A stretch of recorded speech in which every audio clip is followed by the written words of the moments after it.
As 2026 begins, the United States stands at a perilous crossroads, its future uncertain and its people more divided than at any point in recent memory. The air is thick with tension, and the sense of unease is palpable from coast to coast. Political divisions, once confined to heated debates and passionate speeches, are now erupting into shocking violence that spills onto our streets and into our daily lives. Former FBI agent Jonathan Gilliam warns that the political violence we've seen is only the beginning. A deeply troubling sign from someone with first-hand knowledge of domestic threats. His words carry the weight of experience, and his warning is not easily dismissed. What was once unthinkable is becoming normalized. Acts of violence are now debated, justified, and even celebrated in some circles. The boundaries of acceptable behavior are shifting, and the consequences are profound. This shift signals a breakdown in the shared values that hold democracy together. The fabric of our nation, once held tight by mutual respect and a belief in peaceful discourse, is fraying before our eyes. When disagreements leave the debate floor and spill into the streets, the republic itself is at risk. The institutions designed to mediate our differences are being tested as never before. Gilliam's warning forces us to confront how we arrived here and what it means for our future. We must ask ourselves, how did we allow anger and mistrust to overshadow our common purpose? The violence is no longer distant, it's a present danger affecting communities nationwide. Families worry for their safety, and the sense of security that once defined American life is slipping away. Real-world events, assassination attempts, attacks on federal agents are fueling fear and deepening polarization.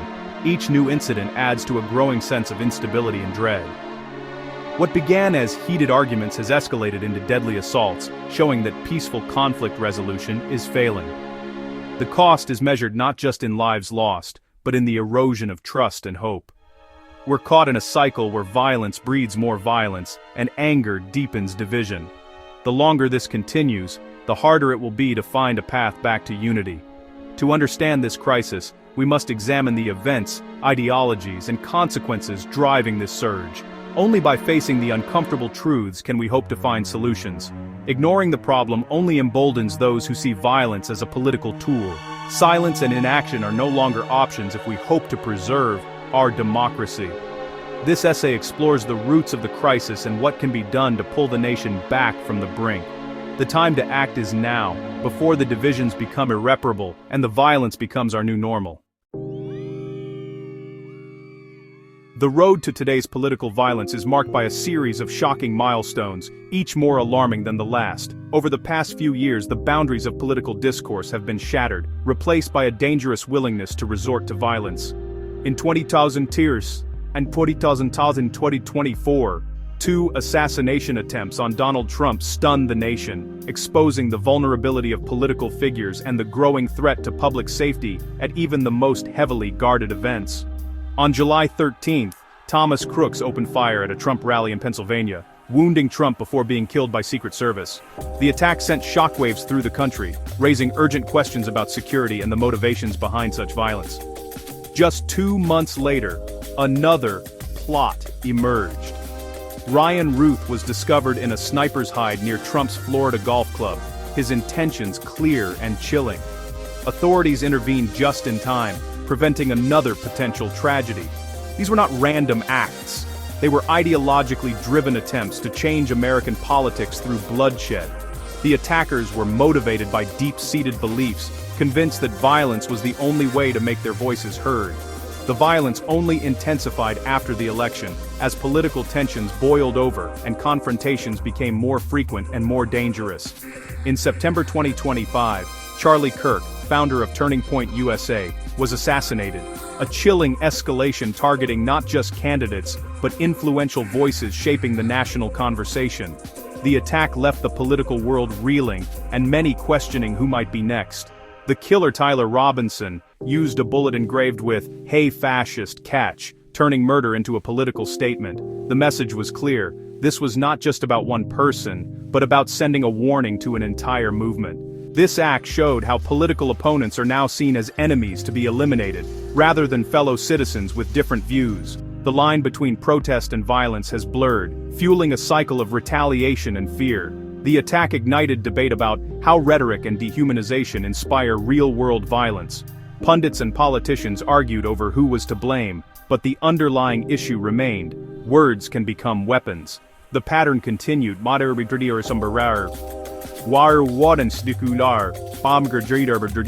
Attacked an ICE facility, killing a detainee and injuring 2 others, leaving a note expressing his intent to terrorize agents. The violence was no longer isolated, it was spreading to institutions and public servants. These events form a clear pattern of ideologically motivated violence against political figures and institutions, revealing a society increasingly willing to settle its differences through force. Each incident builds on the last, creating a climate of fear and a growing willingness to use lethal force for political ends. The nation stands at a crossroads, facing the urgent question: how far will this cycle of violence go? Perhaps most dangerous of all in today's political climate is how political violence is becoming normalized, quietly woven into the fabric of everyday life. What was once considered fringe, radical behavior is now seen by some as justifiable, even necessary to defend their beliefs or way of life. As violence escalates, a significant portion of the ideologically convinced public continues to support it, eroding moral barriers that once held society together. This shift is the result of years of ideological conditioning, where political opponents are framed not just as rivals but as existential threats to the nation's very survival. When people are convinced that their values, families, and futures are at stake, violence can start to seem like a logical, even heroic tool for self-preservation. After the assassination of an insurance CEO by Luigi Mangione, some even celebrated him as a hero, a stark sign of a society's skewed moral compass and the dangerous power of narrative. This acceptance of violence emboldens others, lowering the social cost and raising the perceived rewards for those who act out. Each act of violence that is met with approval or indifference makes the next more likely, creating a dangerous feedback loop. The normalization of extremism is not just a symptom of division, it's an accelerant, pushing the country toward greater conflict and making it harder to find a path back to peace. Words have become weapons in the crisis of political violence. Rhetoric from leaders and media figures shapes an environment where violence can flourish. Labels like fascist or traitor strip opponents of humanity, justifying hostility. The assassination of Charlie Kirk with a bullet engraved, "Hey, fascist, catch!" shows how rhetoric can become a death warrant. When adversaries are framed as evil, some see violence as a moral duty. This language is used across the political spectrum, amplified by media and social platforms. The result, a siege mentality, where compromise is surrender and violence is rationalized as self-defense. Leaders who use this rhetoric may not call for violence, but they create the conditions for it to erupt. Social media is the primary battleground for the war of ideas, and a powerful catalyst for political violence. Algorithms amplify outrage, spreading extreme ideas and misinformation at lightning speed. Echo chambers form, convincing users their radical views are mainstream and validated. Extremist groups recruit and organize openly, grooming potential attackers. The attack on the ICE facility showed how technology can directly enable violence. Anonymity online lowers inhibitions, escalating hostile rhetoric and desensitizing users to real-world consequences. The leap from online threats to offline action grows ever smaller. Social media is not just a game, it's a training ground for radicalization and real-world attacks. Political violence has a chilling effect on public dialogue, silencing voices through fear. Attacks on figures and citizens send a message: speaking out is dangerous. This climate of fear shrinks the space for open debate, the lifeblood of democracy. Jonathan Gilliam notes that violence is used to shut down dialogue, targeting anyone who dares to speak. When people are afraid to speak, only the most extreme voices remain. This silencing is seen everywhere, from college campuses to local town halls. As civil discourse erodes, people retreat into ideological tribes, deepening division. When peaceful dialogue disappears, violence becomes the only perceived option. To restore democracy, we must protect open conversation and ensure all citizens feel safe to speak. Political violence now targets not just individuals, but the institutions that uphold society, especially law enforcement. Attacks on agencies like ICE are a direct challenge to the rule of law. In November 2025, DHS reported assaults on ICE officers had surged over 1,100% from the previous year.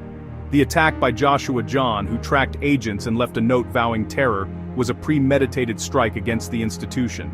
Such attacks degrade public safety and erode trust between government and citizens. When law enforcement is seen as the enemy, effective policing becomes impossible. Extremists hope to weaken the state and create chaos. This assault on our institutions threatens the very foundations of society. A disturbing trend is the transformation of violent attackers into celebrated figures within their circles. Instead of universal condemnation, some segments of the public reframe these criminals as martyrs or heroes. The case of Luigi Mangione, who assassinated an insurance CEO, saw some online communities paint him as a modern Robin Hood. Social media accelerates this hero-making, building mythologies and rewarding violence with fame. When attackers like Thomas Crooks or Tyler Robinson are lionized, it incentivizes others to seek infamy through violence. This glorification is a powerful accelerant in the cycle of political violence. It tells the disaffected that violence is a path to purpose and recognition. Breaking the cycle requires unwavering moral condemnation of violence regardless of motive.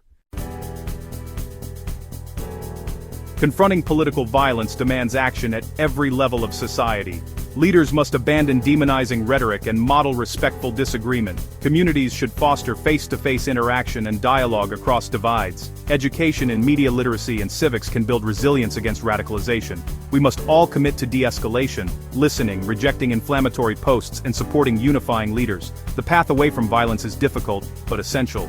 Our democracy's future depends on choosing dialogue over destruction.